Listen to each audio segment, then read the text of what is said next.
certificado médico forense, el registro del lugar del hecho, el informe preliminar psicológico, el informe social, las requisas y otros, ¿no? Dentro de los otros podemos mencionar lo que les hacíamos referencia, un requerimiento sobre las llamadas telefónicas que la víctima pueda recibir, ¿no? A las diferentes empresas de Tigo, Entel, Viva, para que nos puedan dar los requerimientos, el informe correspondiente en base a un requerimiento, ¿no? Muchos de los casos habíamos hecho alusión que las víctimas pueden sufrir posterior al hecho hostigaciones, amenazas, amedrentamientos vía llamada telefónica, para lo cual es importante también solicitar ese tipo de requerimientos, ¿no?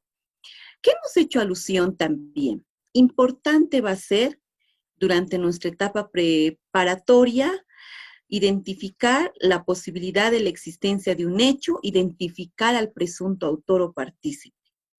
Para lo cual, durante la etapa preliminar, son importantes estos actos investigativos que hacemos alusión.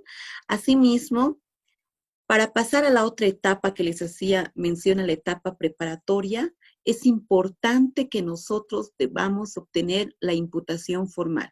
¿Quién va a realizar la imputación formal? La va a realizar el representante del Ministerio Público. Es importante esta imputación formal cuando existen mayores elementos de convicción, mayores indicios, en este caso, como les hacía mención, va a ser importante para que el representante del Ministerio Público pueda emitir esta imputación formal, ¿no?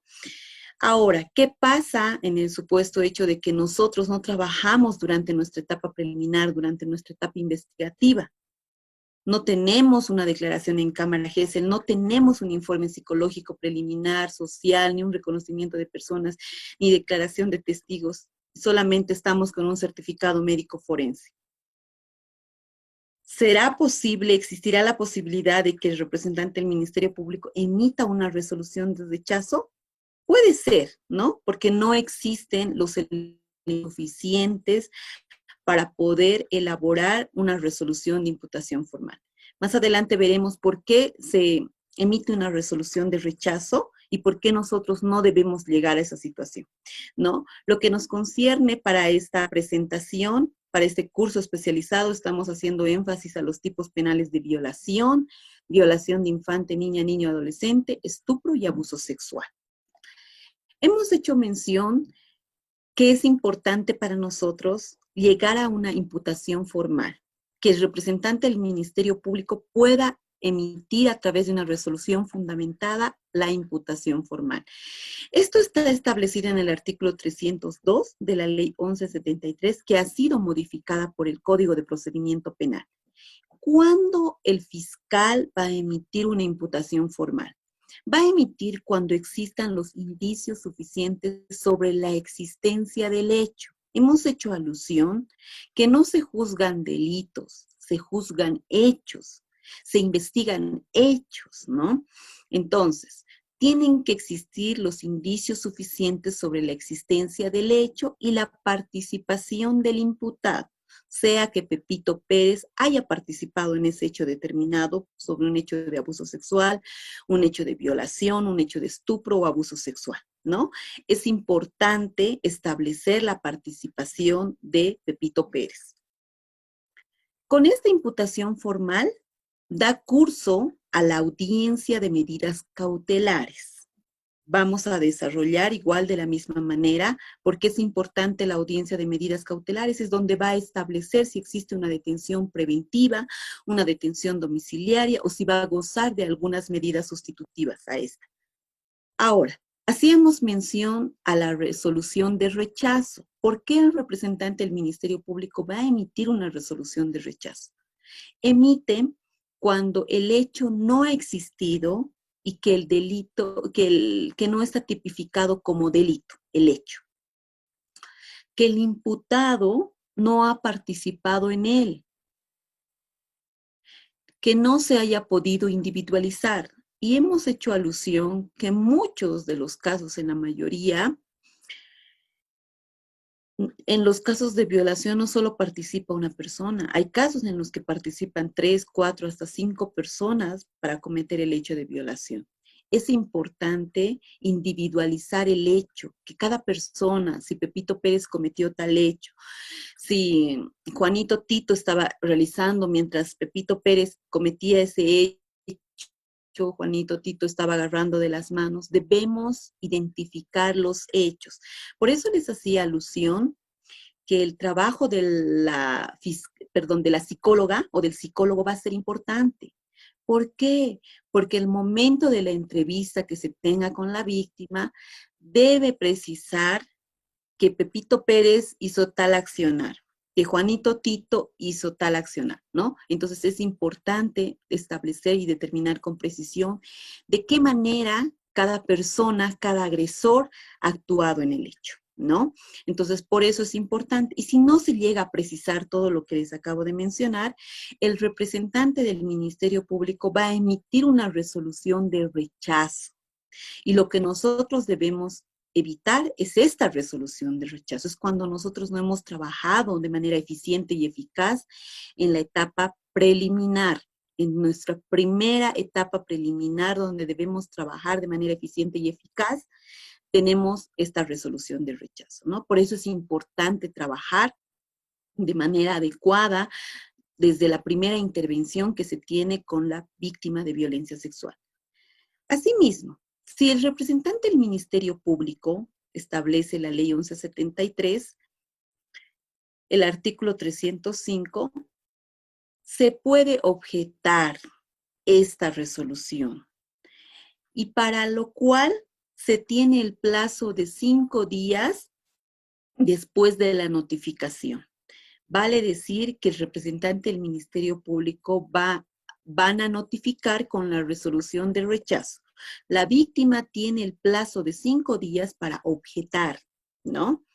Podemos objetar esta resolución de rechazo. Una vez que nosotros presentemos nuestra objeción al fiscal de materia, al fiscal que ha emitido esta resolución, el mismo fiscal tiene el plazo de 24 horas para poder remitir al fiscal departamental.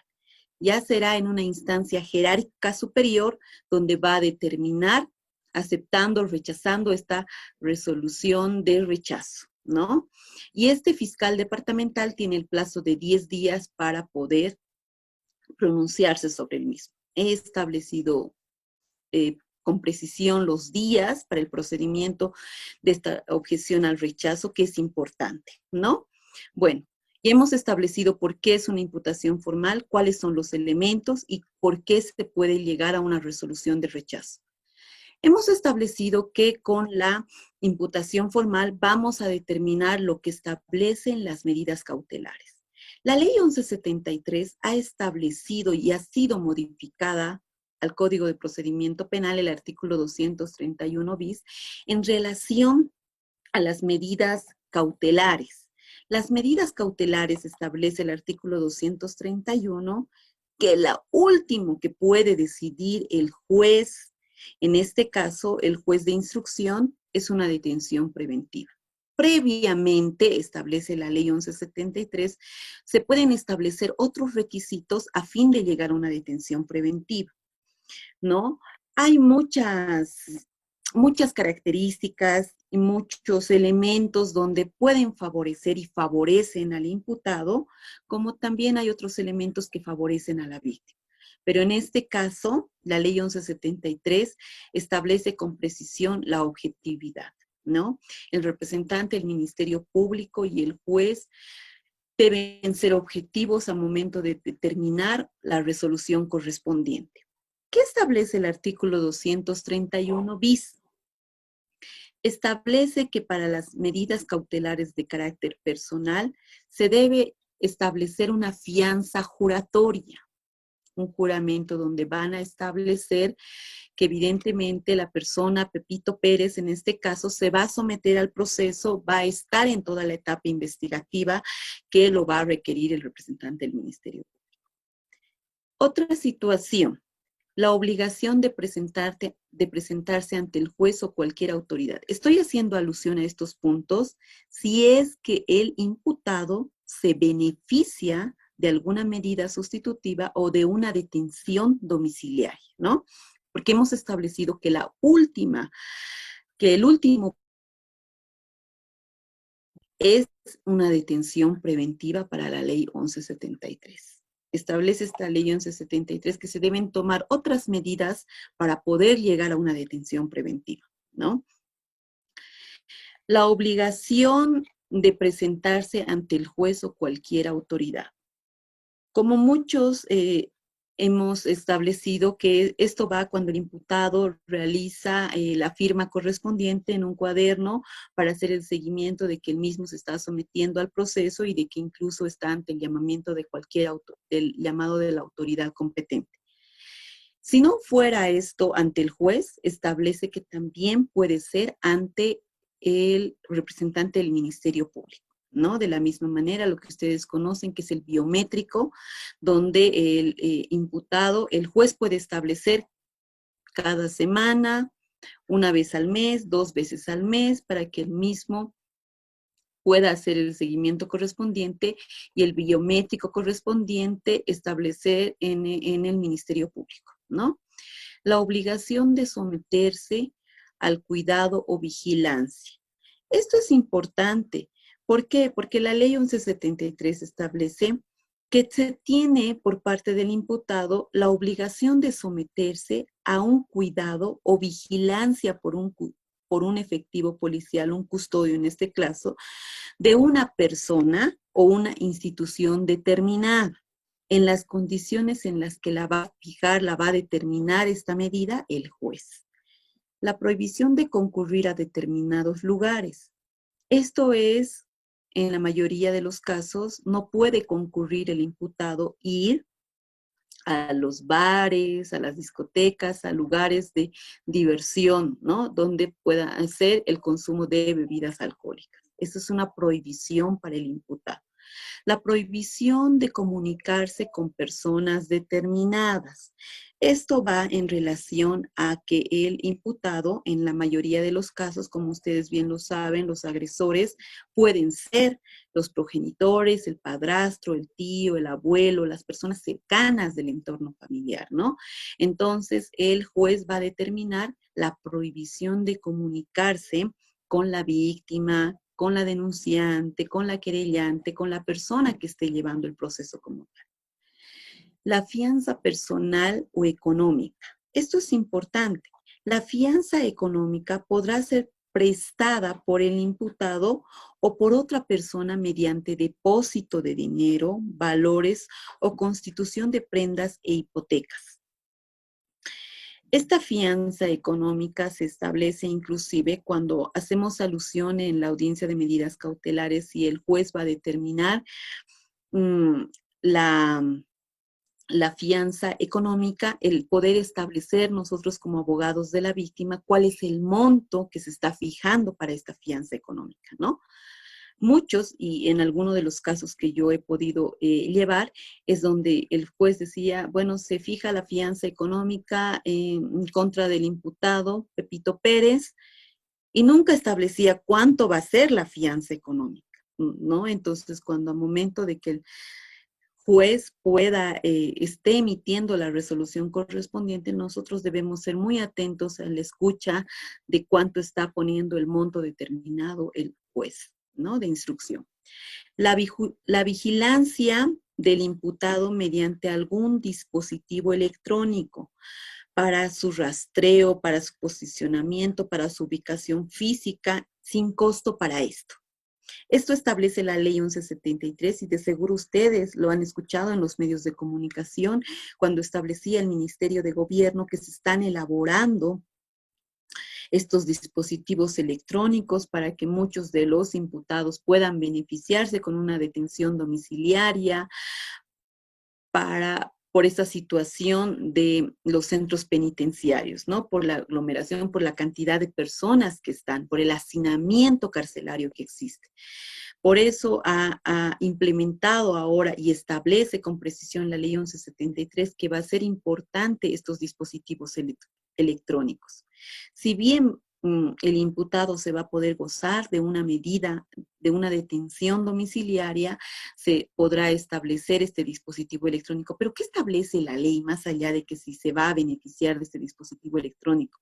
Establece que no va a tener un costo alguno para el imputado. Vale decir que este dispositivo electrónico va a correr por parte del Estado, ¿no? La prohibición de salir del país. Esto es importante. ¿Cómo lo podemos establecer, esta prohibición de salir del país? A través del arraigo correspondiente, ¿no? Que va a ser emitido por migración.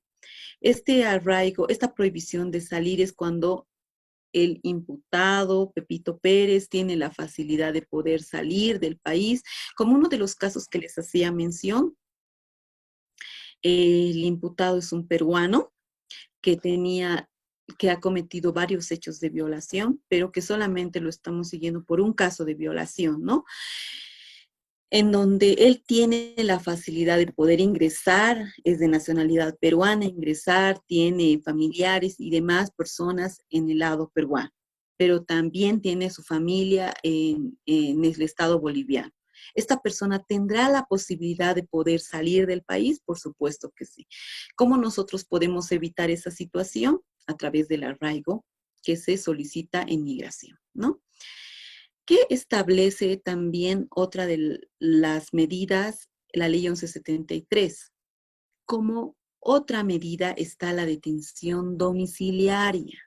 La detención domiciliaria establece que puede ser en su propio domicilio del imputado o en el de la otra persona.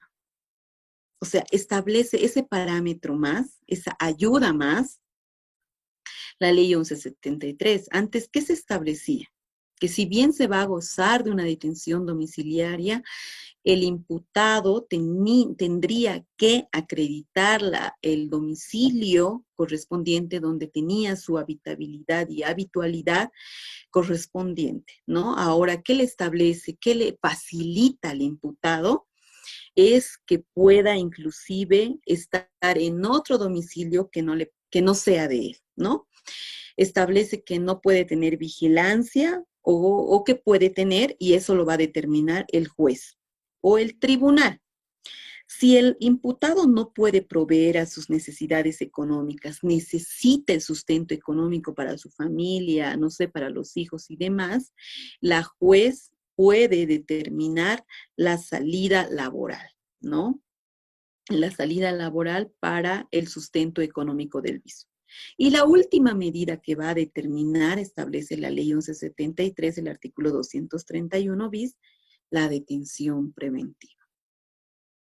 Es la última medida, establece la detención preventiva. Ahora nosotros, ¿cómo podemos lograr esta detención preventiva?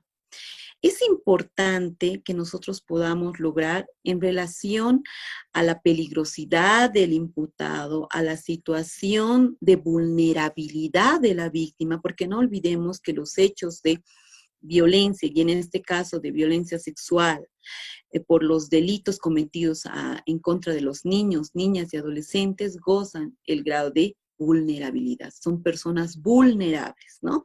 Lo que nosotros solicitamos y siempre solicitamos en nuestras audiencias de medidas cautelares es una detención preventiva. ¿Por qué? Porque necesitamos asegurar la presencia del imputado en todos los actos investigativos, en las audiencias correspondientes que se vayan a desarrollar.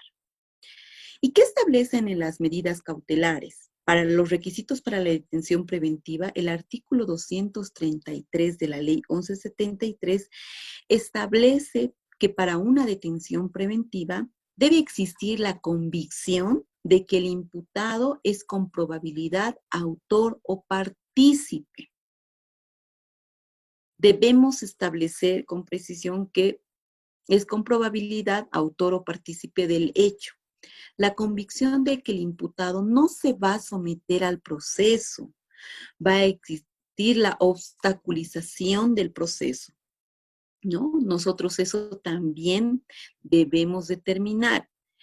¿Qué establece la ley 1173? Establece que nosotros debemos ser objetivos, ya no debe haber meras suposiciones, adjetivos calificativos, en decir, va a poder influir en el juez, va a poder influir en... ¿De qué manera?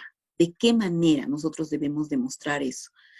Otra de las medidas cautelares en relación a los requisitos de la detención preventiva está la duración de la detención preventiva. Esto es importante. En una de las últimas audiencias virtuales que he podido estar presente por uno de los casos que estamos llevando, es donde el imputado, la representante del Ministerio Público hacía alusión a toda su presentación de la imputación formal, y es donde uno de los puntos la juez le exigía, ¿cuál va a ser la duración máxima de la detención preventiva en relación a este hecho?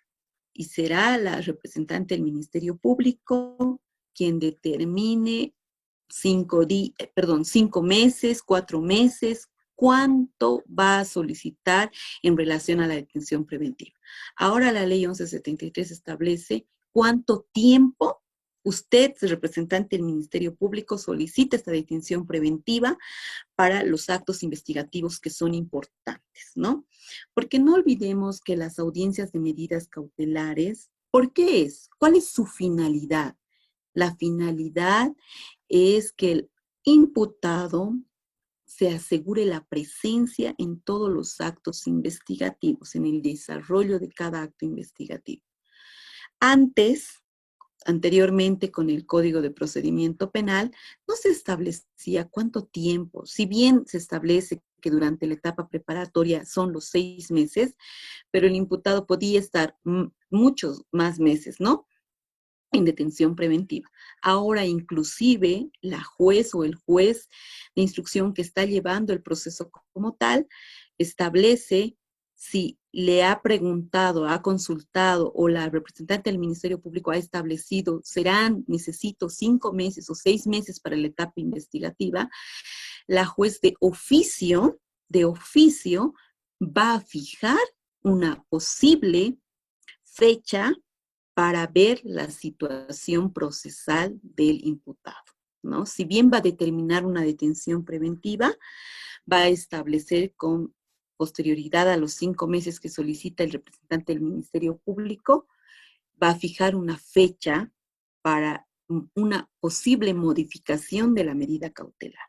Por eso es importante ahora establecer y trabajar de manera efectiva durante nuestra etapa investigativa, ¿no? ¿Y cuándo es improcedente una detención preventiva? ¿Cuándo va a ser, y existen muchos de los casos donde el acusado tiene 70 años, tiene 68 años y demás, se puede gozar de una detención domiciliaria. ¿Por qué? Porque así lo establece la ley 1173, el artículo 232. Establece cuándo es improcedente la detención preventiva, cuando son delitos de acción privada, delitos que hayan sido cometidos entre partes, ¿no? En este caso, un delito de despojo, de calumnia. Estos delitos son delitos de partes, no interviene el Ministerio Público. Cuando se trate de personas con enfermedad en grado terminal, esto debe precisarse a través también de una certificación médica donde acredite que la persona, Pepito Pérez, tiene una enfermedad de grado terminal, ¿no? No es solamente hacer la alusión de que el imputado, Pepito Pérez, tiene ya 1 mes o 2 meses o días de que va a fallecer por esta situación de su enfermedad y demás. Se debe establecer también objetivamente con documentación, demostrar al juez que existe esa situación. Cuando se trate de personas mayores de 65 años, muchos o algunos de los casos son personas que ya tienen 65, 70, 68 años que han cometido un hecho de violación como tal, ¿no? Entonces, ¿pueden beneficiarse estas personas? La ley lo establece que sí. Mujeres embarazadas. Las mujeres embarazadas también para ellas puede ser improcedente una detención preventiva, porque así lo establece la ley 1173. Asimismo, madres durante la lactancia. Madres durante la lactancia de hijos menores de 1 año. Esto es importante. Si tienen hijos menores de 1 año, también se benefician de esta detención domiciliaria o de alguna medida sustitutiva que les hacía mención. La persona imputada sea la única que tenga bajo su guarda, bajo su cuidado y protección a un menor de 6 años o una persona con discapacidad. Si está bajo el cuidado y protección de esta persona menor de 6 años y con un grado de discapacidad, puede ser por alguno de los familiares que esta persona, el imputado, esté bajo su cuidado y protección, también se puede beneficiar de esta medida, ¿no? Esto es importante a efectos de que si solicitamos en una audiencia de medidas cautelares una detención preventiva, vamos a poner de ejemplo, y el imputado tiene 68 años, ¿no? El imputado es el abuelo, o es el papá, o el padrastro. Entonces, en este caso, puede beneficiarse, puede ser improcedente la detención preventiva, puede ser, porque así lo establece la ley 1173, ¿no? Eso es importante y es una de las medidas que también lo ha establecido esta ley 1173. Algo importante también que establece en uno de los parágrafos de la ley del artículo 232, establece que no se van a aplicar como causales de improcedencia a la detención preventiva los delitos de lesa humanidad, terrorismo, genocidio, traición a la patria, crímenes de guerra. Asimismo, establece contra la vida, contra la integridad corporal o la libertad sexual que nos concierne a nosotros, de niñas, niños y adolescentes, contra mujeres, que son el grado de vulnerabilidad, ¿no? Eso establece también la ley 1173. Con esta audiencia de medidas cautelares hemos establecido por qué es importante obtener una resolución de imputación formal, cuáles van a ser esos elementos que van a conducir a la resolución de imputación formal, porque es importante la detención preventiva y cuándo va a ser improcedente una detención preventiva. Hasta aquí establecemos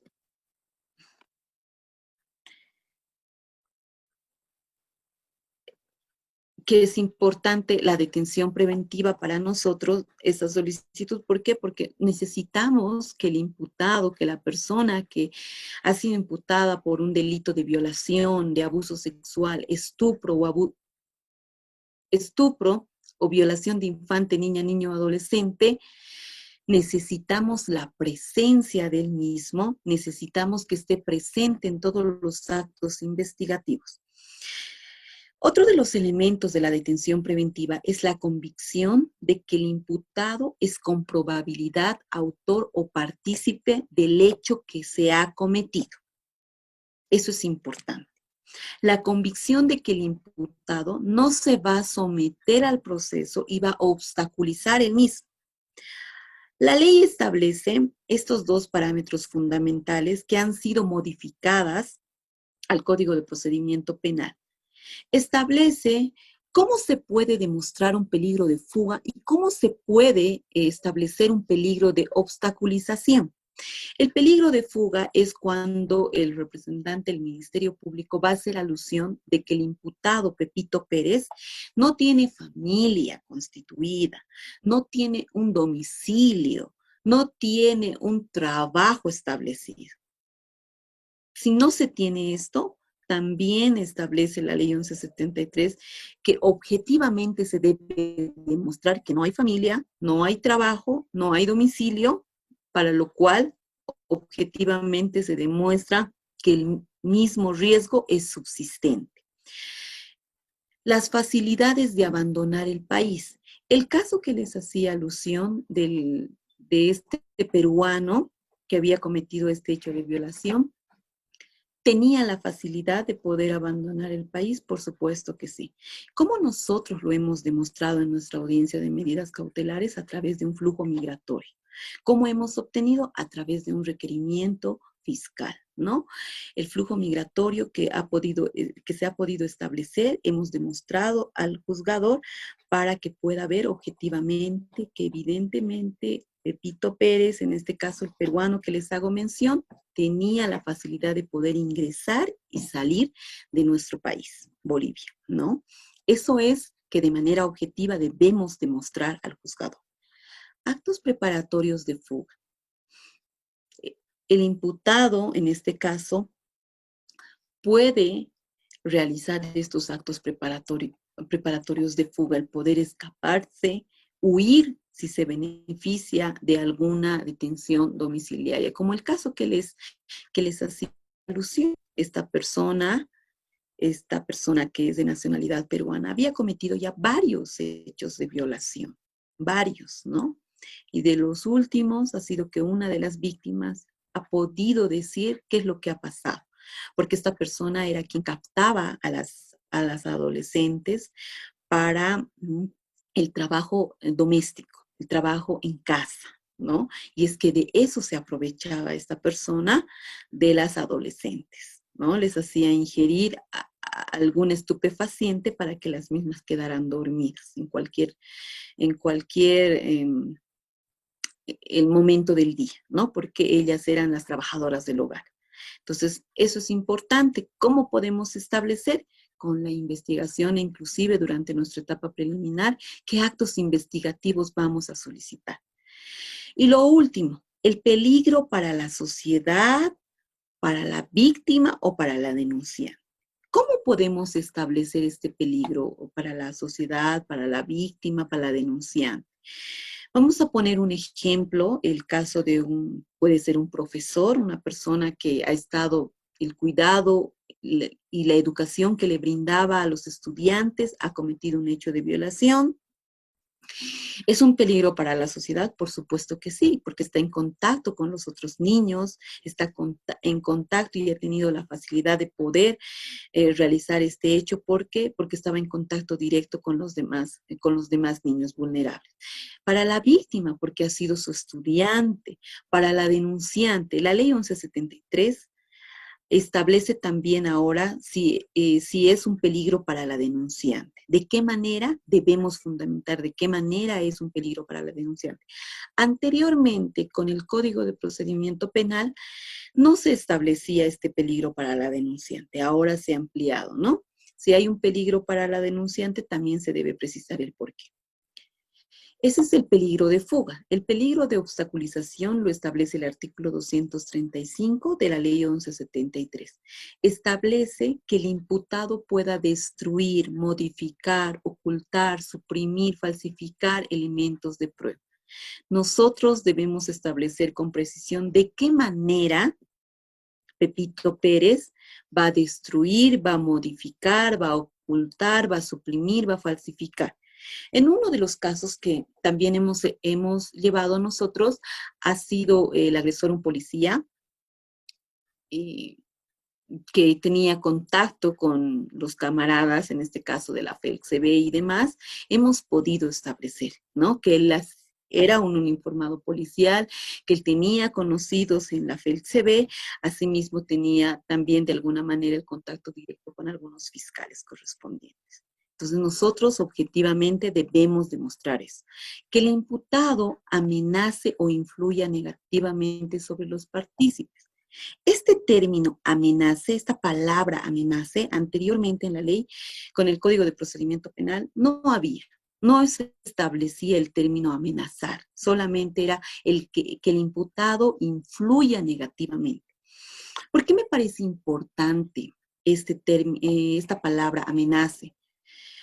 Porque en varios de los casos que hemos llevado, y como ustedes bien lo saben, en el mundo litigante hay que las familias de los agresores o que los mismos agresores empiezan a amenazar, a amedrentar a la víctima, empiezan a amenazar a los investigadores o inclusive al representante del Ministerio Público, ¿no? Y en uno de los casos que nosotros llevábamos, la familia hostigaba, amenazaba constantemente en la fiscalía y le decía, ¿no? A la fiscal, yo tengo toda mi familia está trabajando en el Ministerio de Justicia, te voy a hacer destituir si no me, si no, y así libremente gritaba a los cuatro vientos, donde todos podíamos escuchar lo que gritaba, ¿no? Y decía, sí, ¿por qué tanto tiempo está detenido? ¿Qué tal? ¿Qué cual? Y yo te voy a hacer destituir. De alguna manera amedrentaba, amenazaba a la representante del Ministerio Público, ¿no?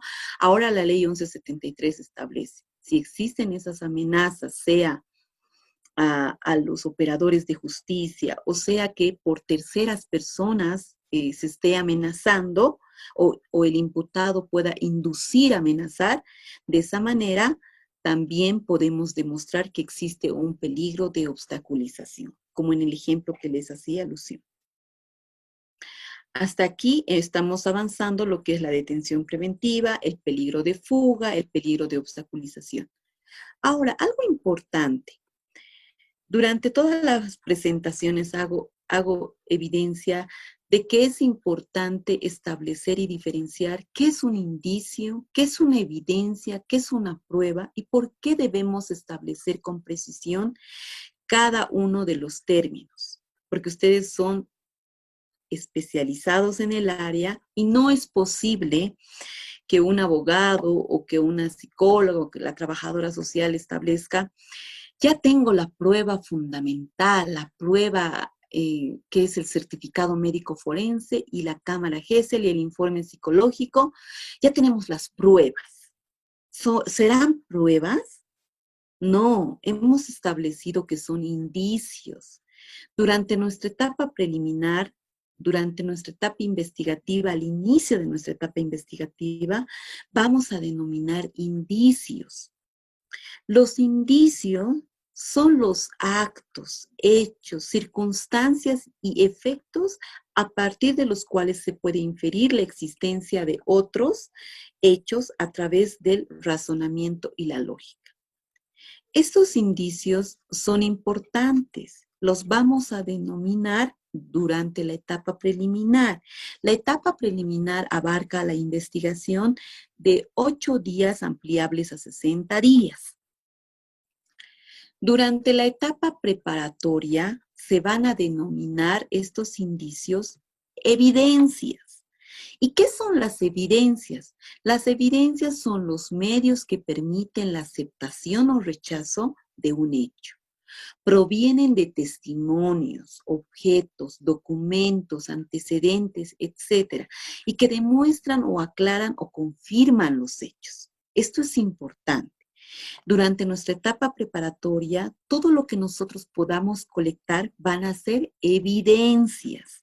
Estas evidencias, yo no lo establezco esta precisión en términos, lo establecen muchos tratadistas del área del derecho y dentro de los cuales está Eduardo Couture, ¿no? Establece que es importante precisar estos términos jurídicos. ¿Y qué vamos a denominar cuando estemos en la etapa de juicio oral? Se va a denominar, recién se van a denominar pruebas. Todo lo que decíamos en un inicio que son indicios, posteriormente estamos en nuestra etapa preparatoria, se van a denominar evidencias, y cuando ya lleguemos a la etapa de juicio oral, cuando nuestro proceso esté ante un tribunal compuesta por 3 jueces, recién van a ser denominadas pruebas. Estas pruebas establece que es en general todo aquello que sirve para tornarnos cierta la verdad de una proposición, están integradas por conclusiones y resultados de los exámenes de evidencias que permiten confirmar o desvirtuar una hipótesis o una afirmación. Esto es lo que les hacía alusión y lo que todo va relacionado a nuestra teoría de caso, ¿no? Hemos hecho alusión que en nuestra teoría de caso, cada sujeto procesal, sea víctima y sea imputado, va a tener su hipótesis correspondiente. Van a ver cuáles son los pasos a seguir. cuáles son los objetivos, cuál es la finalidad, cuál es el acto que se va a desvirtuar durante la etapa investigativa, cuál es el acto que se va a desvirtuar durante la etapa de juicio oral. Por eso es importante trabajar con una teoría de caso, ¿no? Hasta aquí estamos muy bien.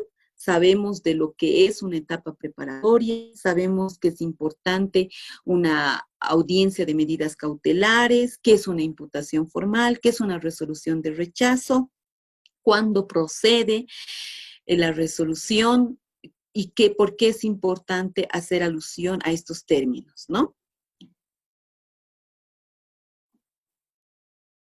Ahora, seguimos pasando a los términos que son correspondientes y que son importantes para poder establecer. Hacíamos alusión que durante nuestra etapa preliminar, Pepito Pérez, quien es la persona que ha cometido el hecho como tal, va a ser denominado sindicado, va a ser denunciado, va a ser querellado. Esos van a ser los términos a utilizar durante nuestra etapa preliminar. ¿Cuándo logramos pasar de la etapa preliminar a una etapa preparatoria? Cuando tenemos una imputación formal. Esta imputación formal la va a realizar el representante del Ministerio Público, ¿no? De manera fundamental. ¿Cómo se va a establecer esto? A través de la etapa preparatoria. La etapa preparatoria es recién que Pepito Pérez, el agresor, va a ser denominado imputado. Cuando ya pasemos a la otra etapa, que es la acusación formal, cuando ya se tengan todos los elementos de convicción suficientes para aseverar que Pepito Pérez es con probabilidad el autor y demás, y que se tienen todos los actos investigativos que se han realizado de manera eficiente y eficaz, pasamos a la etapa de juicio oral. En la etapa de juicio oral, Pepito Pérez va a ser denominado acusado. Estos son los términos que debemos hacer con precisión la diferenciación en lo que es un sindicado, un imputado, un acusado y cuál es la etapa que se va a utilizar estos términos correspondientes.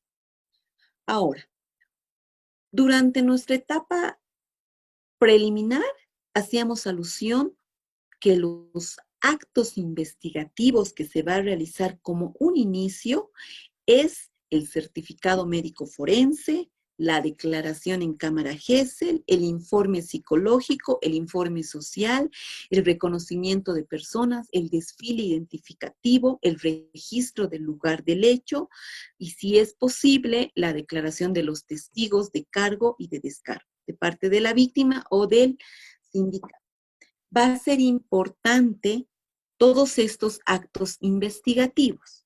Ahora, ¿cuál va a ser la importancia de seguir con los actos investigativos durante la etapa preparatoria? Estos hacemos alusión a la audiencia de inspección técnica ocular. El artículo 179 del Código de Procedimiento Penal establece audiencia de inspección técnica ocular seguida de reconstrucción. En los casos que son relacionados a violencia sexual, violación, abuso sexual, estupro y demás, violación de infante, niña, niño, adolescente, no es permitido una reconstrucción. Y en algunos de los casos que nosotros hemos llevado, la defensa, el abogado del imputado, solicitaba la reconstrucción del hecho, ¿no? Es imposible que se pueda realizar una reconstrucción del hecho cuando estamos hablando que se ha vulnerado la integridad física, la integridad sexual de la persona como tal. Por eso, nunca se lleva en los casos de violencia sexual una reconstrucción de hechos. Directamente lo vamos a llevar lo que es una audiencia de inspección técnica ocular. Hacemos la diferenciación y que ustedes ya lo saben a la perfección, lo que es un registro del lugar del hecho. ¿Es similar a una audiencia de inspección técnica ocular? ¿O cuáles son las diferencias que se tienen en ambos actos investigativos? El registro del lugar del hecho, lo que se va a realizar en la etapa preliminar, involucra que se va a ir al lugar de los hechos, dónde han sucedido los hechos. Y quien va a indicar, va a señalar con precisión, va a ser la víctima. ¿Quiénes van a participar? ¿Qué sujetos procesales van a participar en un registro del lugar del hecho? Va a participar la víctima, va a participar el abogado de la víctima, la defensoría de la niñez y adolescencia, la progenitora o el progenitor de la víctima, el investigador y el investigador asignado al caso. Estas personas, estos sujetos procesales son quienes participan en el registro del lugar del hecho. Sin embargo, en la audiencia de inspección técnica ocular es de la misma manera observar, ir al lugar del hecho, identificar el lugar del hecho, dónde han ocurrido los hechos. Pero en la audiencia de inspección técnica ocular ya no van a participar solo estos 5 sujetos procesales que les hacía mención. En la audiencia de inspección técnica ocular va a participar todos los sujetos procesales, vale decir, fiscal, imputado, abogado del imputado, la defensoría de la niñez, el abogado de la defensoría, el psicólogo de la defensoría, la víctima, el progenitor o la progenitora de la víctima. Pueden participar inclusive testigos en la audiencia de inspección técnica ocular. Asimismo, el abogado de la víctima, el abogado de la Defensoría de la Niñez y Adolescencia. Serán todos estos sujetos procesales que van a participar en la audiencia de inspección técnica ocular. Ahora, hemos hecho alusión que va a participar la víctima y va a participar el imputado. La víctima es importante que participe en una primera instancia. Es importante que participe la víctima y no contraponer, no confrontar, evitar todo tipo de confrontaciones con el imputado. Para eso debemos solicitar que en primera instancia siempre se lleve con la víctima y que el imputado se pueda retirar ante la presencia de la misma. ¿Y quién va a estar en el lugar del imputado? Va a estar el abogado de la defensa. Será el abogado de la defensa quien va a hacer prevalecer los derechos y garantías que le concierne a su defendido, que le concierne al imputado. Esto es importante porque no se está vulnerando ningún derecho y garantía, si bien no está el imputado, pero está su representante legal, en este caso el abogado, ¿no? Eso es importante. Y donde una vez que la víctima establezca dónde, cómo han sucedido los hechos, cuál ha sido la posición, el lugar, dónde estaba la cama y demás, la víctima se retira porque va a establecer qué es lo que ha ocurrido en el interior del cuarto, ¿no? La víctima se retira, vemos que no existe ninguna vulneración en cuanto a la dignidad, a la presencia de la víctima. Posteriormente, recién ingresa el imputado, ¿no? A efectos de poder establecer igual la versión de cómo han ocurrido los hechos, según él, y cómo han ocurrido los hechos según la víctima. Esa va a ser la audiencia de inspección técnica ocular. Es importante esta audiencia de inspección ocular porque nos estamos orientando al lugar donde han ocurrido los hechos. Algo importante, establecer que en esta audiencia de inspección ocular no es obligatoria la participación del imputado. Él puede establecer y mencionar que no quiere participar.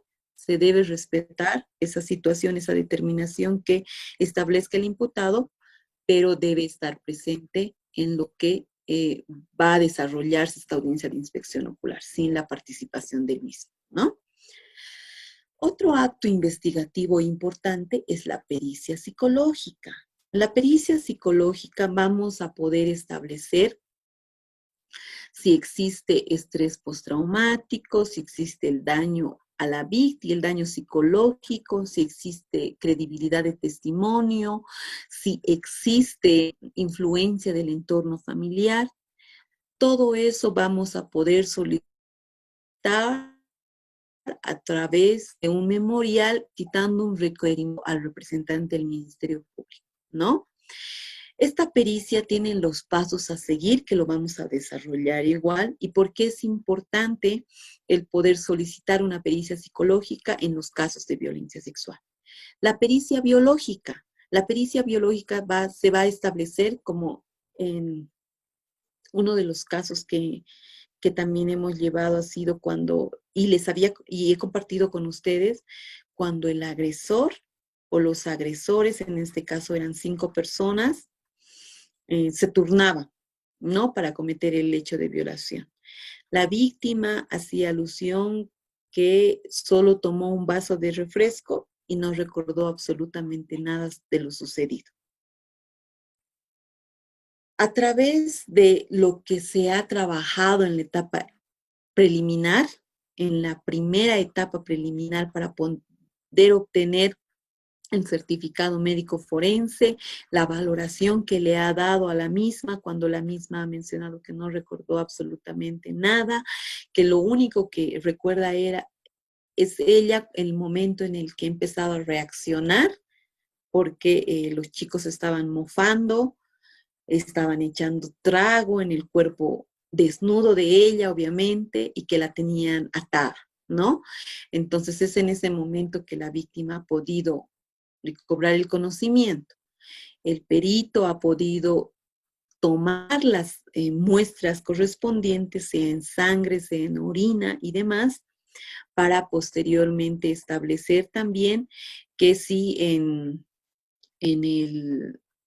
la ropa interior de la víctima, en el buzo, en la polera que ella tenía puesta en ese momento, también se ha podido colectar semen, ¿no?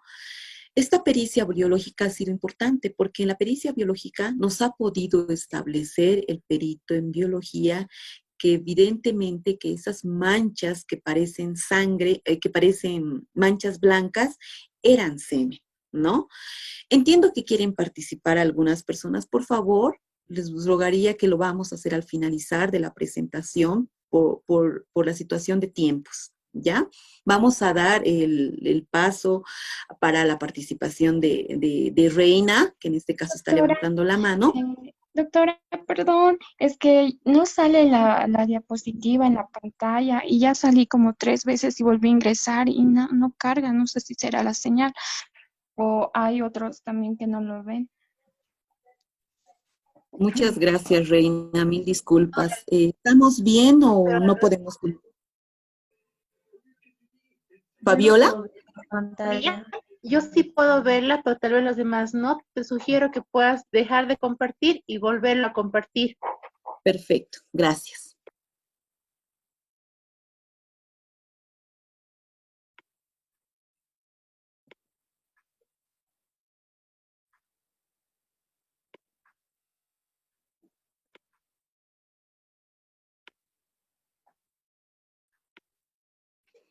Ahora sí podemos ver.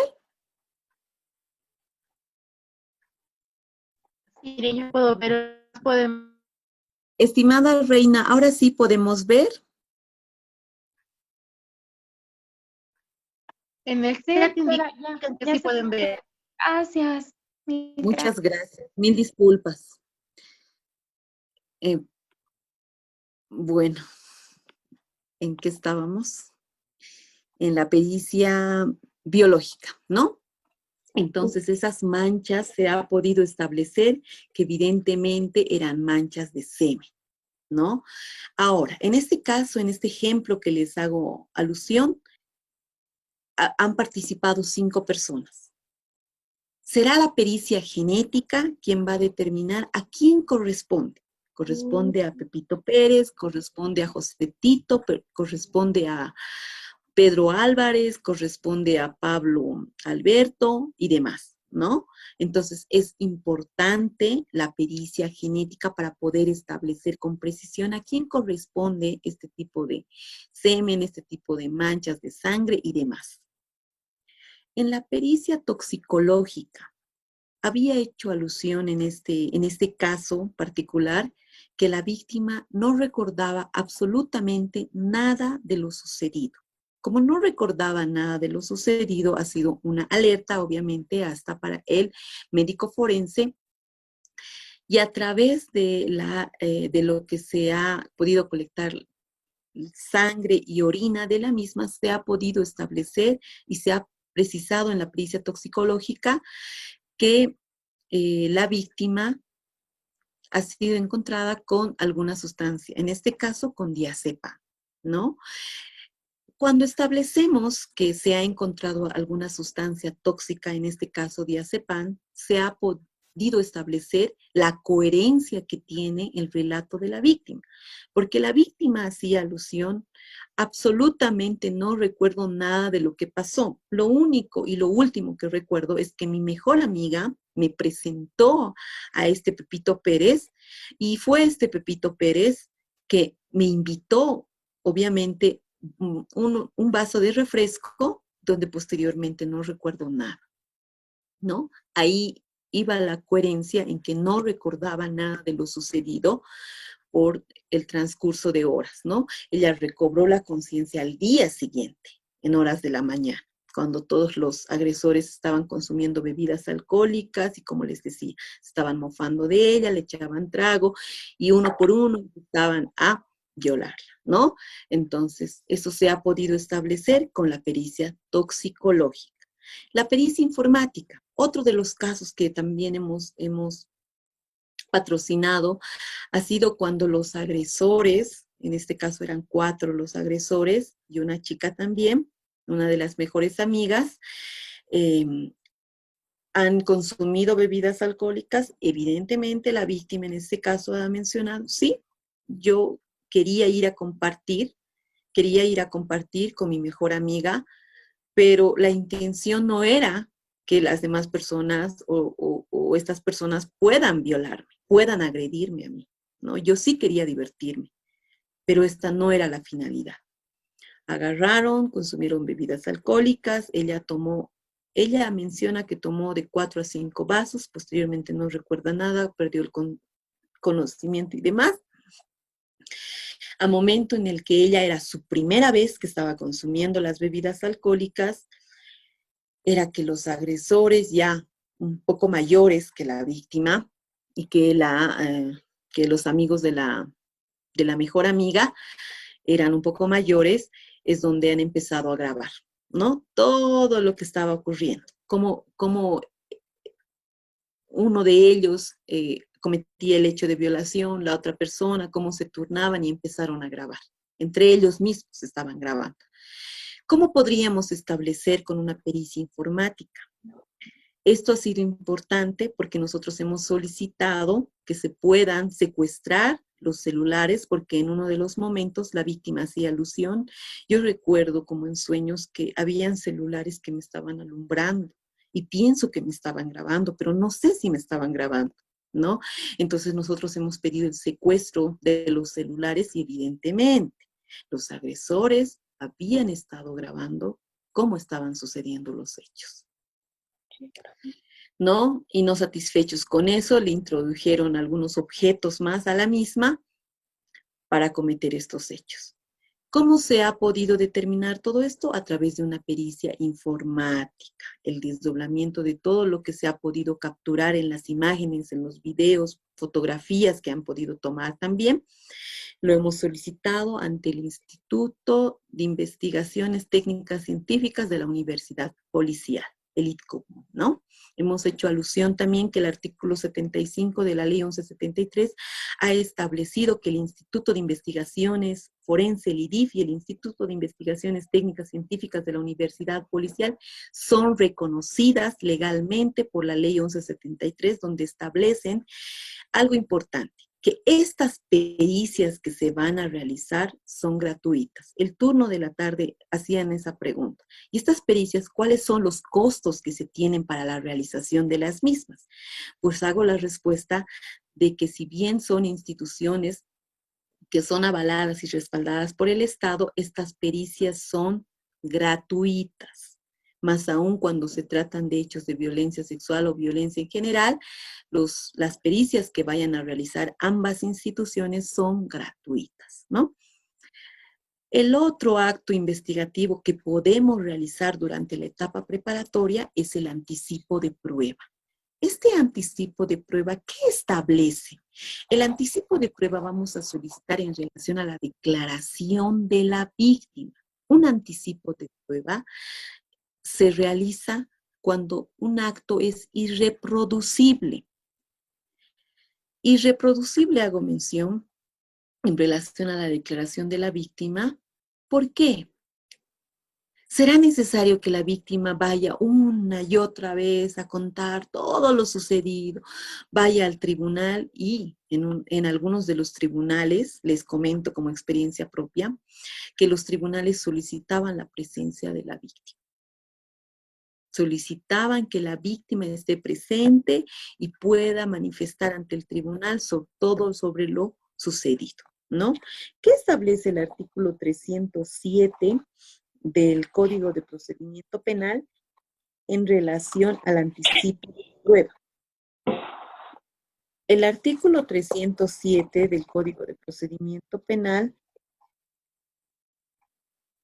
establece en relación al anticipo de prueba, esto se realiza cuando sea necesario practicar un reconocimiento, registro, reconstrucción o pericia, que por su naturaleza o características se consideren como actos definitivos e irreproducibles, y cuando deba recibirse una declaración, lo que a nosotros nos concierne, que por algún obstáculo se presuma que no podrá producirse durante el juicio, el fiscal o cualquiera de las partes podrán pedir al juez que realice estos actos.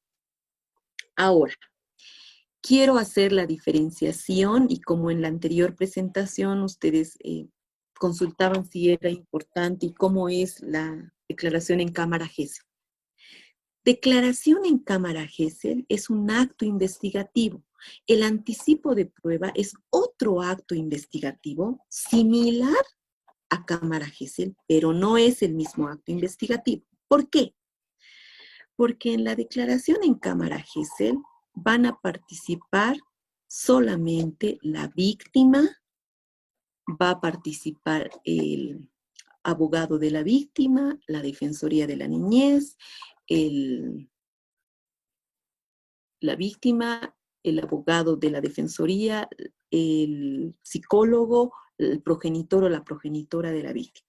Estos sujetos procesales solamente van a participar en la declaración en cámara Gesell. Sin embargo, en el anticipo de prueba van a participar todos los sujetos procesales. ¿Qué establece todos los sujetos procesales? Como aquí lo establece el artículo 307. Va a participar desde el juez, el fiscal, el imputado, el abogado del imputado, la víctima, el abogado de la víctima, la Defensoría de la Niñez, el abogado de la víctima, el psicólogo de la Defensoría de la Niñez, el investigador. Todos estos sujetos van a participar en el anticipo de prueba. En este anticipo de prueba se va a elaborar preguntas por estos sujetos procesales, en este caso por el abogado de la víctima, por el abogado del imputado y por el representante del Ministerio Público. Van a dar preguntas a la psicóloga de la UPABT de cámara Gesell para que pueda realizar las preguntas correspondientes a la víctima. Y todos estos sujetos procesales que les hacía mención van a estar en la antesala, ¿no? Van a poder escuchar y observar todo lo que dice la víctima. Entonces, esa es la diferenciación con una declaración en cámara Gesell, qué sujetos procesales van a participar y qué sujetos procesales van a participar en un anticipo de prueba. Eso es importante. Van a participar en el anticipo de prueba todos los sujetos procesales, empezando desde el juez, ¿no? Entonces, eso es importante. Se va a utilizar la misma dinámica, solo si bien va a haber en una primera instancia la presentación de las preguntas correspondientes, estas preguntas no deben ser atentatorias en contra de la dignidad de la víctima, ¿no? Estas van a ser también moduladas inclusive por las partes. Asimismo, el juez será en cualquier momento que vea pertinente que tal pregunta no es necesaria porque es reiterativa y demás, podrá también tener el contacto mediante el micrófono correspondiente con la psicóloga, ¿no? En este caso, la víctima no nos está escuchando a ninguno de los sujetos procesales que estamos en la antesala, sin embargo, solamente tiene en la entrevista el contacto directo con la psicóloga de la UPABT. Esto es importante en este anticipo de prueba porque ya participa el imputado, ya participa el abogado del imputado, más sujetos procesales con cuestionarios correspondientes donde va a poder dar la lectura correspondiente la psicóloga de la UPABT, ¿no? Hasta aquí estamos bien. Sabemos qué actos investigativos vamos a realizar durante nuestra etapa preliminar, cuáles van a ser los actos investigativos durante nuestra etapa preparatoria. ¿Qué se establece en relación a las pericias? ¿Qué establece el tratadista Eduardo Couture? ¿Qué son las pericias? Se llama prueba pericial a la actividad que realizan personas ajenas a las partes, cuando para descubrir o valorar un elemento de prueba sean necesarias los conocimientos especializados en alguna ciencia, arte o técnica. La prueba pericial permite al juzgador una mejor valoración de un medio de prueba o una dilucidación de una duda acerca de la existencia o inexistencia de los hechos que se sustancian en el proceso penal y requiere de conocimientos técnicos científicos.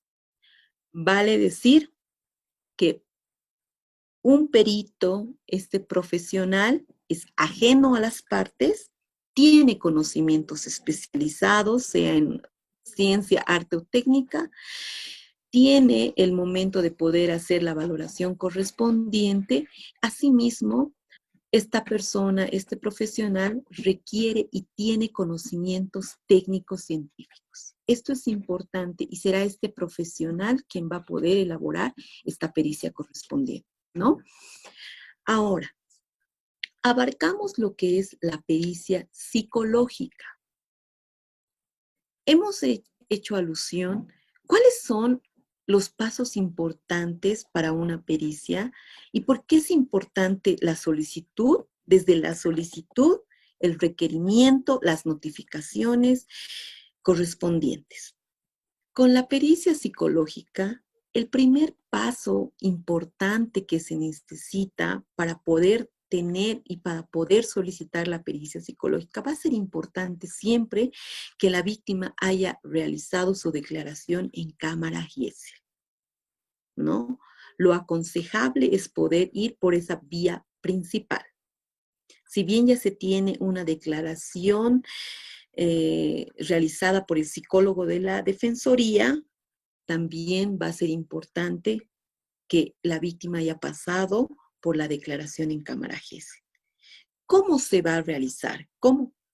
¿Qué se puede solicitar en esta pericia psicológica?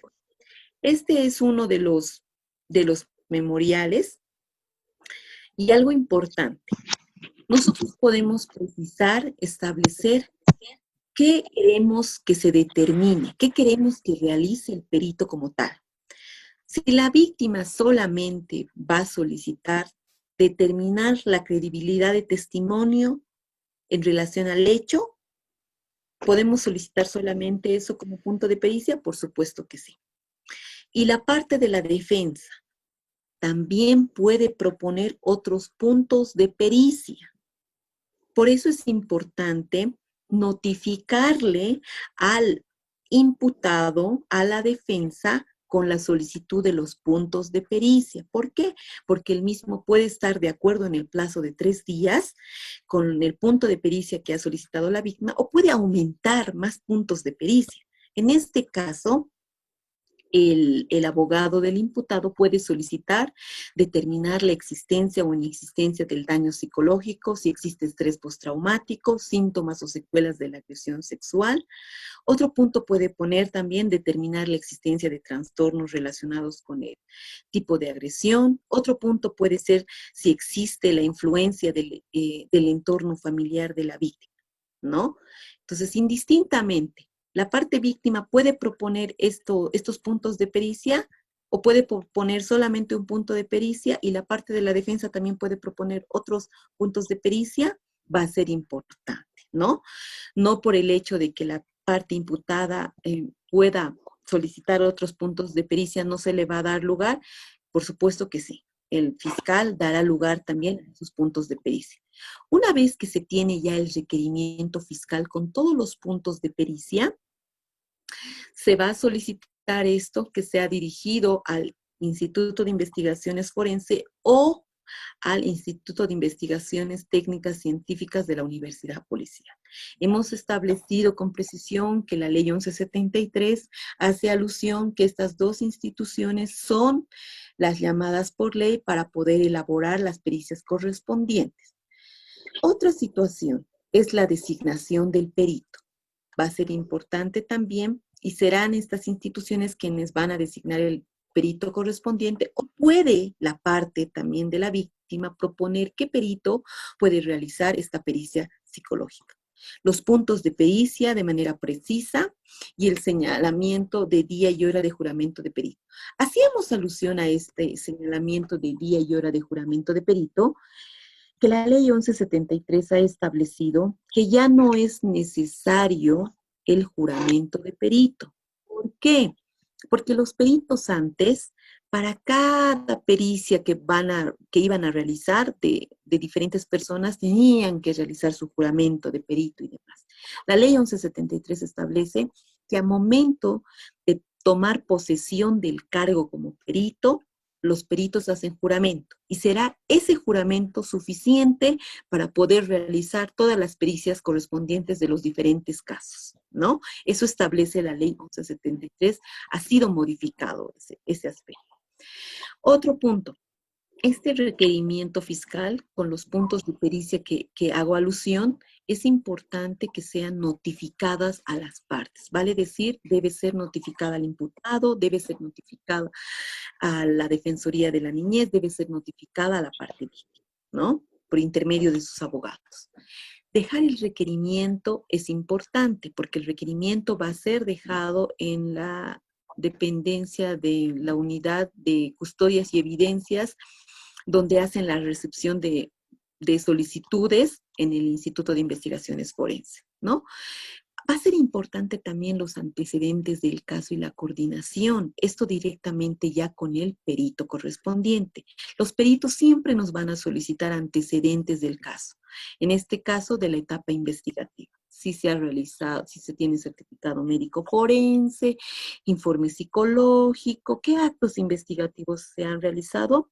Para el perito va a ser importante tener esos antecedentes y la coordinación que se va a tener con la víctima a efectos de poder establecer qué día y hora la víctima debe asistir, ¿no? Y por último, con todo esto va a elaborar el dictamen pericial correspondiente y este dictamen debe ser notificado. El resultado, lo que vaya a elaborar el perito, debe ser notificado. Debe ser notificado. Ustedes ya saben con precisión y como ya en la anterior clase el doctor Carlos Velázquez ha establecido qué es un informe psicológico, qué es un dictamen pericial psicológico y demás, los peritos siempre van a emitir el dictamen pericial psicológico. Nunca van a emitir un informe que es diferente, ¿no? Ustedes ya bien lo saben porque es diferente el informe, porque es diferente el dictamen pericial y demás. Ahora, hacíamos alusión a la notificación con el dictamen. ¿Por qué? ¿Por qué va a ser importante esto? Porque en esta notificación, con este dictamen pericial, va a ser importante la respuesta que se tenga a los puntos de pericia.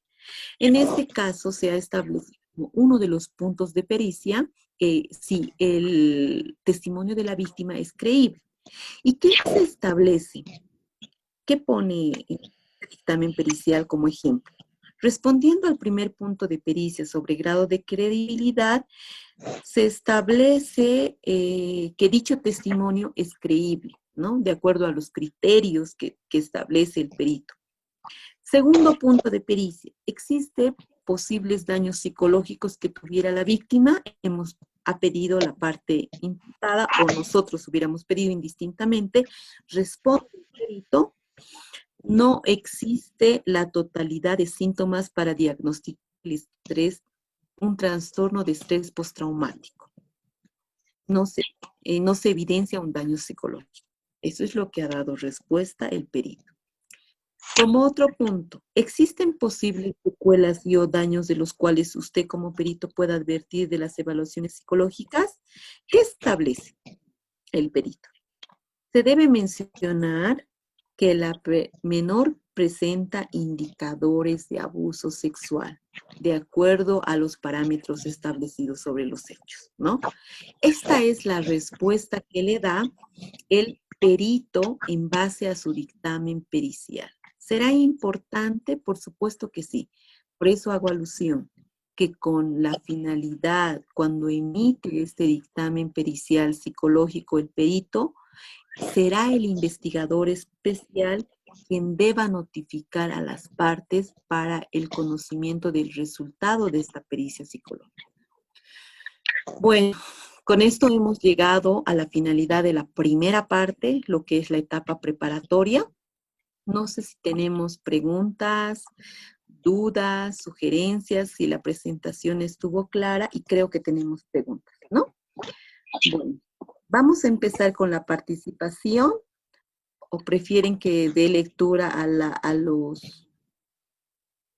al chat correspondiente.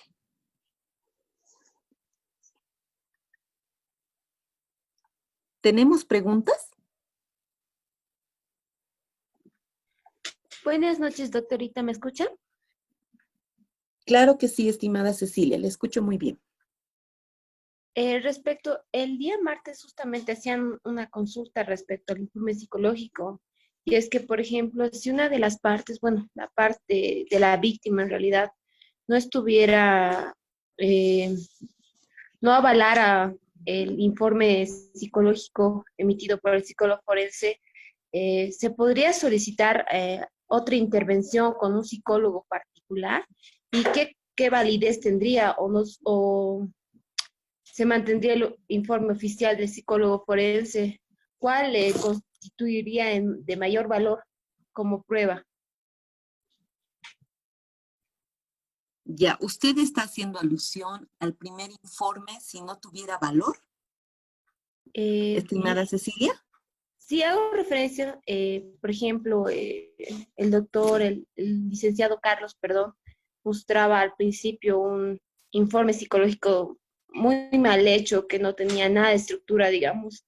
Y sí, por eso lo que argumentaba es, si se presentara un informe así y la parte contraria podría solicitar otro informe por otro profesional de manera particular, o cómo se resolvería esa controversia. Ya, gracias, estimada Cecilia, ahora sí he comprendido. Y que yo también les hacía alusión a eso, ¿no? Cuando les ponía el ejemplo de elaborado por un psicólogo X, un informe psicológico donde estábamos hablando de un hecho de violación de infante, niña, niño, adolescente. El hecho había ocurrido por 3 personas y solamente el psicólogo había puesto en su informe, ocurrió el hecho de violación a una niña de 13 años por 4 sujetos. Yo como abogada de la víctima, así de la víctima, ¿cómo podía yo establecer una relación de hechos con esas cinco palabras que ha mencionado el psicólogo? No tenía una relación de hechos, no sabía de qué manera ha participado cada persona, no sabía el tiempo, el lugar donde ha ocurrido el hecho. Por supuesto que sí, estimada Cecilia, se puede solicitar otro informe correspondiente al caso, pero sin obviar, obviamente, lo que ya había realizado el otro profesional correspondiente, ¿no? Entonces debemos hacer esta alusión. Asimismo, no solamente, no olvidemos que solamente nos enfocamos en ese primer informe. Ese primer informe, como lo decía el licenciado Jorge Paredes, no, es como el primer momento del cómo han ocurrido los hechos, ¿no? La primera entrevista directa que se tuvo, del momento. Tenemos otro que es la declaración en cámara Gesell. Esta declaración en cámara Gesell ya será por otra psicóloga especializada que también va a poder tomar otros parámetros en base a la entrevista que va a tener con la víctima. Será en esta declaración en cámara Gesell que le establezca a la víctima y ya. ¿Y qué pasó con Pepito Pérez?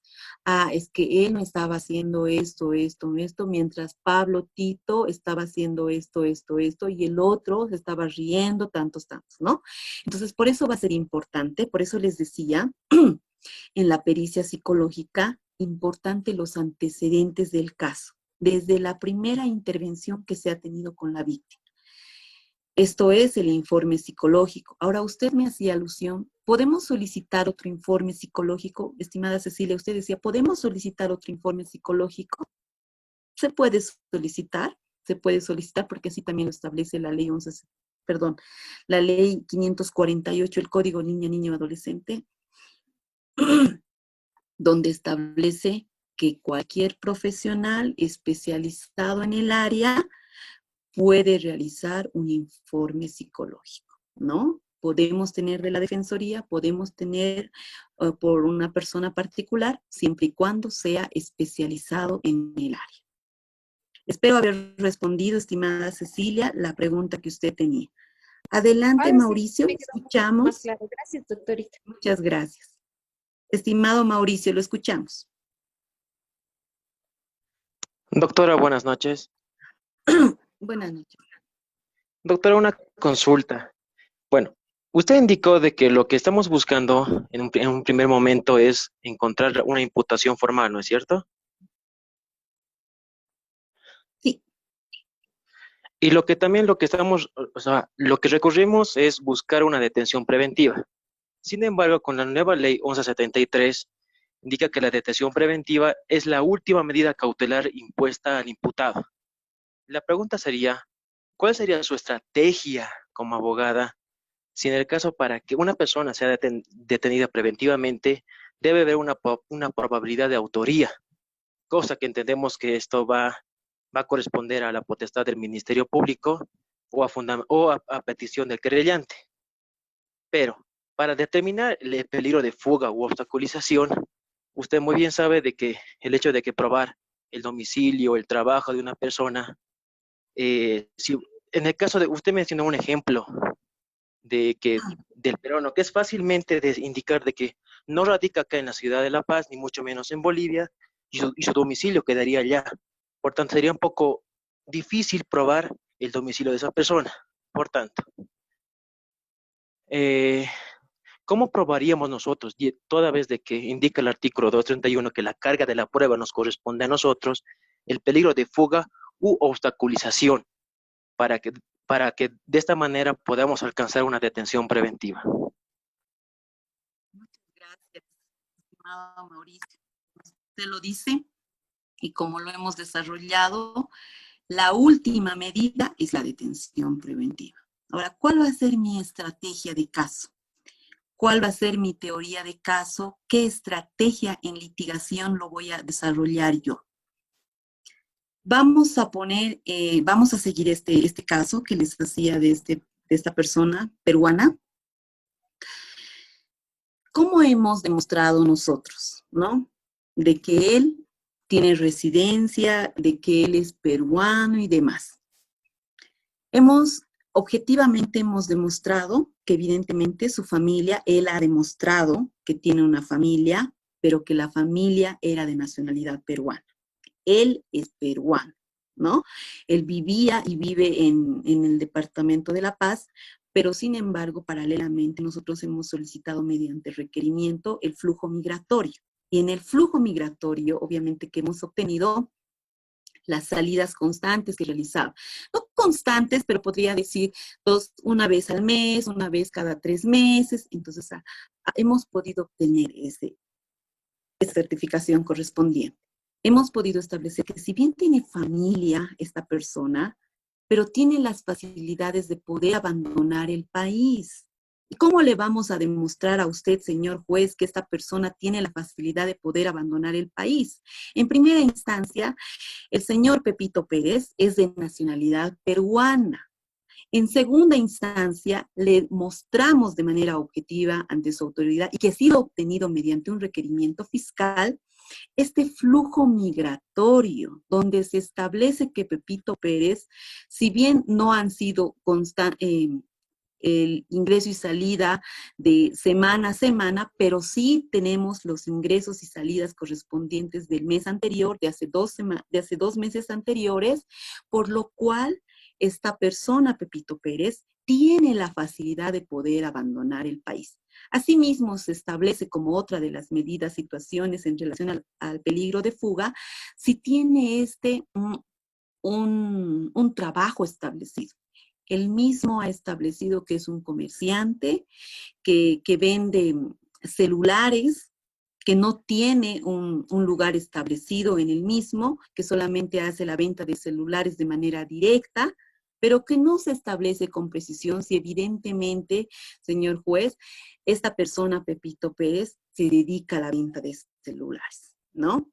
Otro aspecto, el domicilio. Si bien la ley 1173 establece que no es oportuno, necesario que el imputado pueda demostrar el domicilio que tiene, la propiedad, la titularidad de ese domicilio, pero sin embargo, ante esta audiencia de medidas cautelares, no está presentando ni siquiera un simple documento donde establezca que esta persona, Pepito Pérez, tiene ese domicilio y que el mismo está bajo el grado de anticrético o alquiler o cualquiera fuera la habitabilidad y la habituabilidad del mismo, ¿no? Con esta estrategia que estoy relacionando, estoy mencionando objetivamente, uno de mis aspectos fundamentales de manera objetiva es mi flujo migratorio, ¿no? A momento de que nosotros tengamos una audiencia de medidas cautelares, debemos ir pues preparados, debemos ver cuáles van a ser, como habíamos hecho mención a nuestra teoría de caso, cuáles van a ser nuestras debilidades, como bien Mauricio lo decía. Es la última medida que el juez nos va a establecer, una audiencia de medidas cautelares. Entonces, ¿cómo yo debo preparar?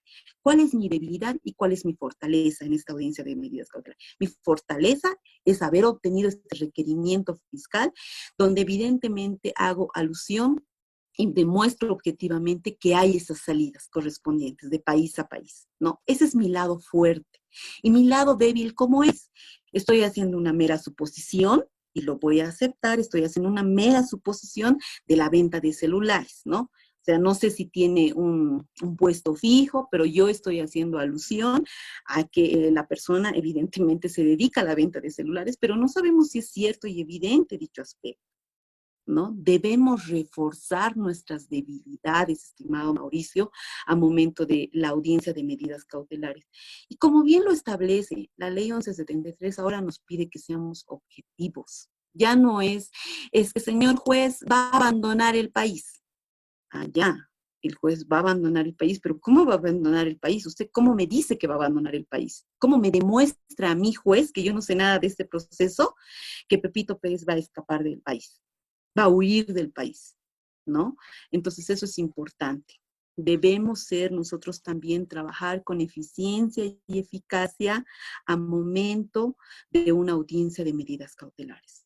Debemos trabajar siempre con una teoría de caso, ver cuáles son nuestras fortalezas, nuestras oportunidades, nuestras debilidades, de qué manera podemos reforzar esa debilidad, ¿no? Estimado Mauricio, espero haber absuelto la pregunta y la sugerencia que usted hacía mención. Sí, doctora, pero una consulta más. Usted hace referencia a un caso de un ciudadano peruano. Bueno, yo una pregunta había indicado de que tal vez sea un poco más sencillo determinar que esta persona, bueno, que tiene su familia allá, que tiene su residencia allá. Por tanto, son muchos factores que tal vez uno se puede agarrar para llevarlo a una detención preventiva. Pero seguramente usted debe conocer el caso de acá de un supuesto influencer, no me acuerdo el nombre, Juani, que había violado a una señora de 40 años. Entiendo que esa persona bueno, es una familia adinerada, cuenta con un domicilio, tiene familia, y por mucho de que haya violado o exista indicios de que esta persona haya cometido el hecho, la persona se encuentra en este momento en su domicilio. Entonces, ¿se cometió una injusticia o solamente ha habido un apego a la ley? Porque claramente la persona en su audiencia de medidas cautelares Estimado Mauricio, no le he escuchado. Actualmente, ¿cómo se encuentra la persona? ¿El está en su imputado? domicilio. Está en su domicilio. ¿Me escucha, doctora?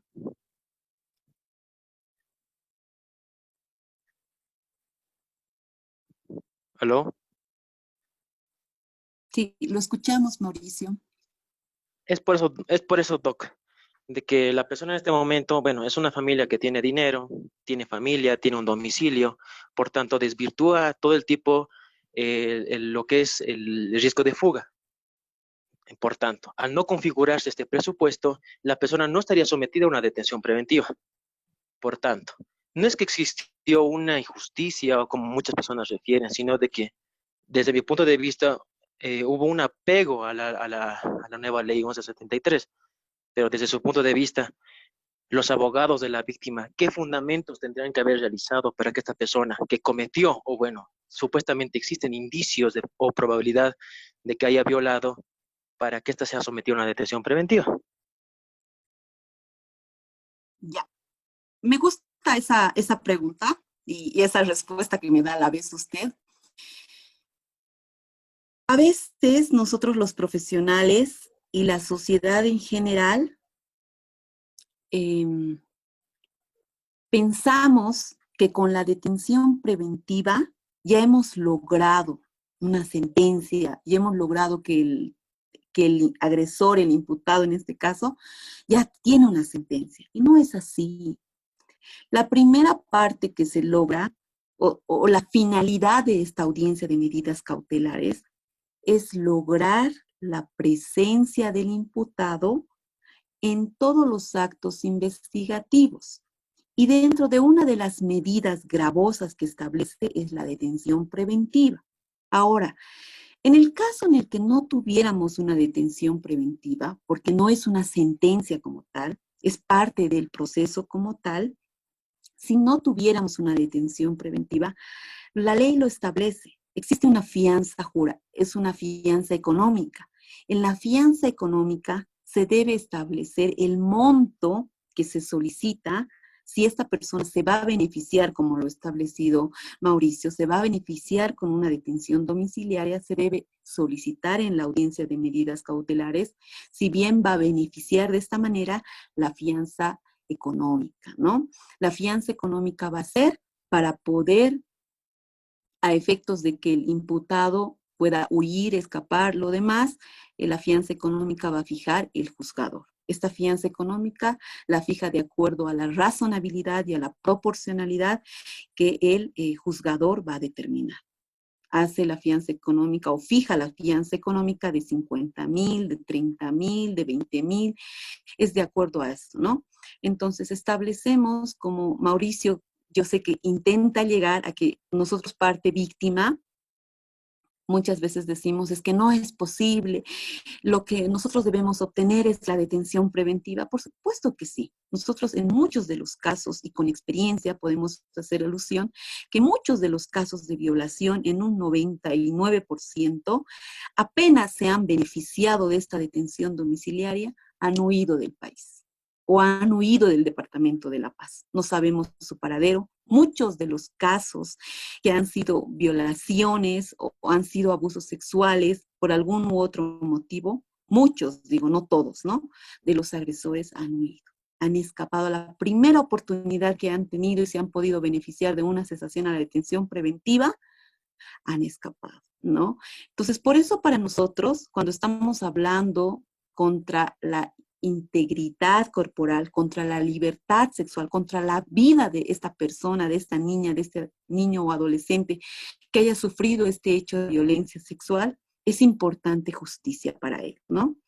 Con eso no estamos estableciendo que con la acción preventiva hemos logrado algo grande, ¿no? Hemos logrado parte de hacer que el imputado nuestros actos investigativos. Lo importante para nosotros los profesores es llegar a una sentencia condenatoria, a una sentencia donde se puede establecer y llegar posteriormente a una sentencia en calidad de cosa juzgada, ¿no? Cuando ya se tiene una sentencia y luego se llega a una sentencia de cosa juzgada donde todo el proceso termina, sea con una apelación restringida, con una apelación en recurso de y demás, ya se tenga por terminada todos esos recursos. Eso es lo que nosotros debemos lograr, tener una sentencia, ¿no? Lograr una sentencia condenatoria en contra del agresor. Si la víctima establece que esta persona ha sido quien ha cometido este hecho de violación, este hecho de abuso sexual, debe seguir la justicia para esta persona. Debe seguir la justicia también para la parte víctima, ¿no? Entonces, por eso es importante lo que hacía Mauricio, es importante también utilizar nuestras estrategias de litigación a momento de llevar una audiencia de medidas cautelares. Tanto la víctima como el imputado gozan de derechos, gozan de beneficios, gozan de garantías que lo establece la Constitución Política del Estado, como bien lo establece el artículo 58, 59, 60 de la Constitución Política del Estado, que es el deber primordial de garantizar los derechos y las garantías de una niña, un niño o un adolescente que haya sufrido un hecho de violencia, ¿no? Por eso es importante estos derechos que son respaldados por la Constitución y por los derechos que también le conciernen a la defensa, ¿no? No estamos mencionando que debemos vulnerar todo tipo de derechos con tal de obtener una detención preventiva. Se deben regir todos los derechos, los principios y las garantías para que el proceso sea efectivo. Nosotros lo que obtenemos y lo que queremos lograr es que la justicia sea efectiva para la víctima, sea efectiva para el acusado y que si se ha cometido un hecho de violación, un hecho de violencia sexual, esta debe ser sancionada por ley, ¿no? Mauricio, ¿hemos llegado a la respuesta que usted solicita? Sí, doctora, perfecto. Gracias. Muchas gracias.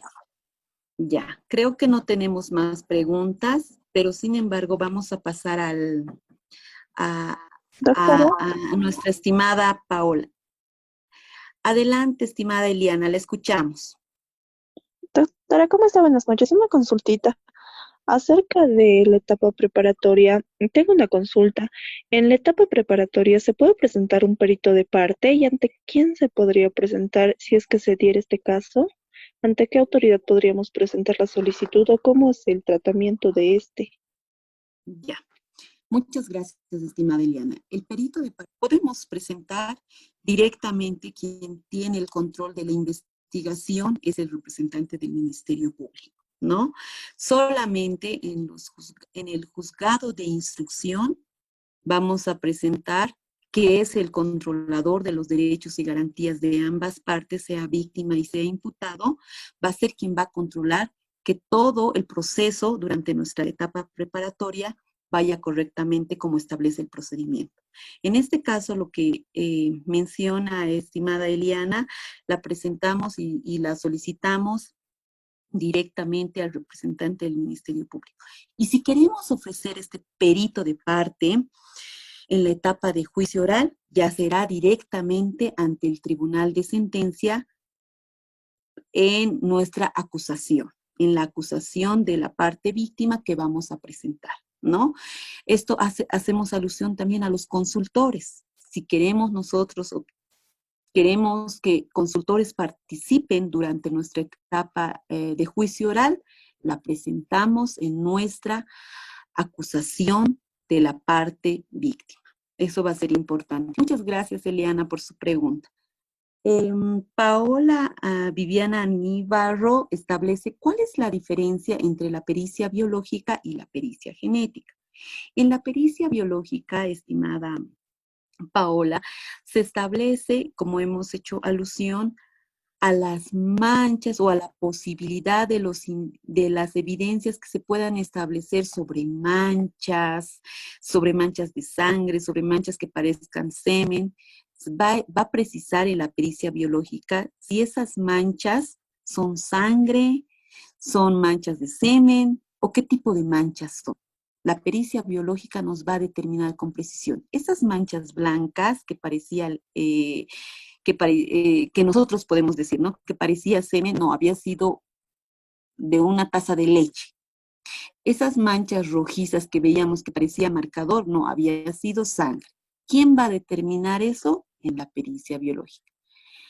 Y en la pericia genética, si el perito establece esas manchas que se han podido que se ha podido colectar del calzón o de la ropa, del buzo, de la polera de la víctima, se ha establecido como semen. Por lo cual, en la pericia genética vamos a solicitar a quién pertenece esa mancha de semen. Pertenece a Pepito Pérez, pertenece a Pablo Tito, entonces se va a poder establecer con la pericia genética. Mi estimada Paola, vamos a llevar la pregunta que usted hace alusión, la vamos a desarrollar en la siguiente sesión, pero me adelanto a lo que usted pregunta, ¿no? En la pericia genética se va a determinar ya con exactitud a quién pertenece esta mancha. Luis Enrique Mamani, la pericia biológica es para determinar la presencia o no de espermatozoides y el PSA exacto, y la pericia genética para determinar quién pertenece al espermatozoide. Muchas gracias, Luis Enrique, usted ya lo ha respondido también. Paola Viviana, si la víctima es mordida, ¿puede pedirse anticipo de prueba para identificar al agresor o esa prueba se introduce solo con foros? Ya.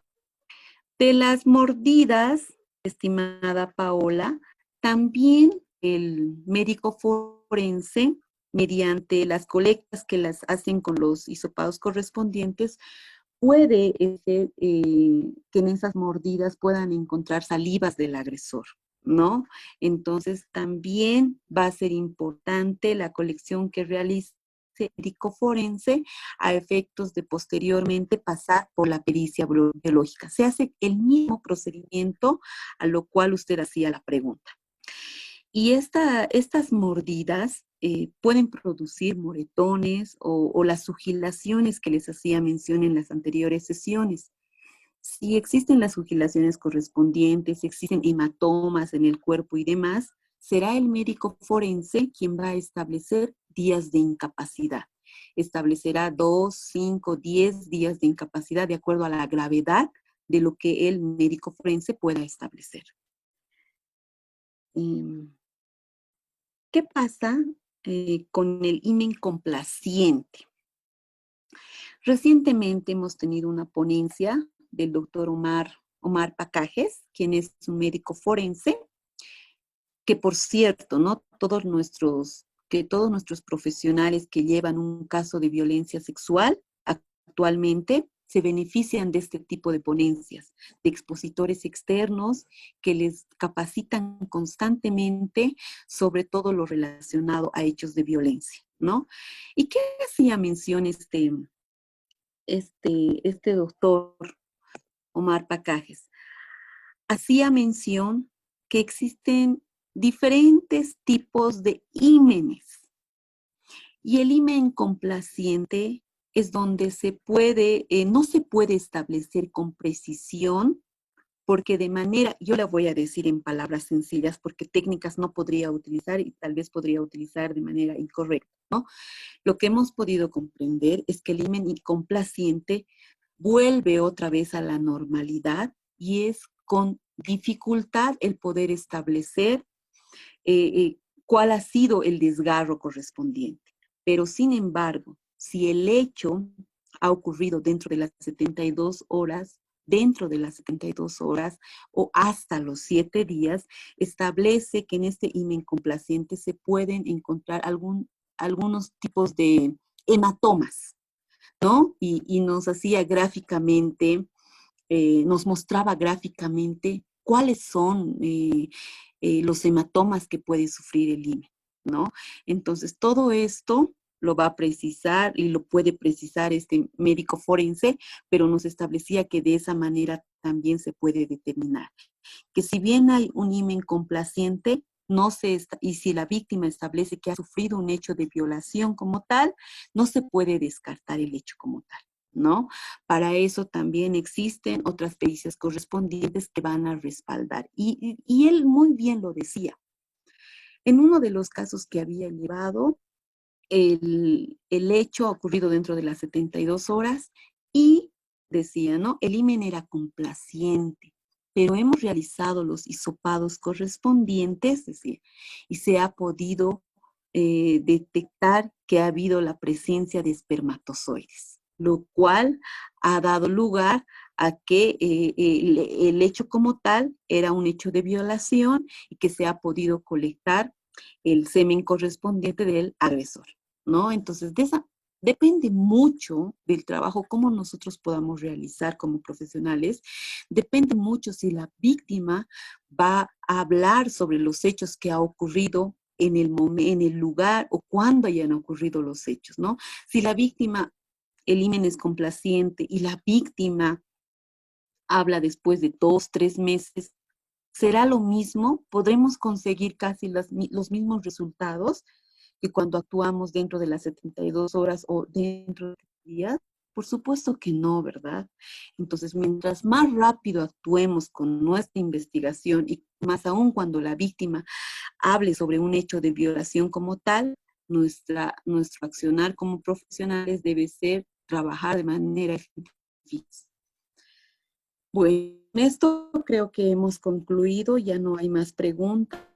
Mucho por su atención y muchas gracias por la presencia que hacen mediante esta vía virtual, ¿no? Bueno, hasta la próxima presentación. Muchas gracias. Gracias, licenciada. Muchas gracias. Gracias, buenas noches, gracias. Hasta luego. Hasta luego, estimada Carola. Muchas gracias, buenas noches. Gracias, buenas noches a Gracias, todos. doctora, hasta luego. Nos vemos. Hasta luego.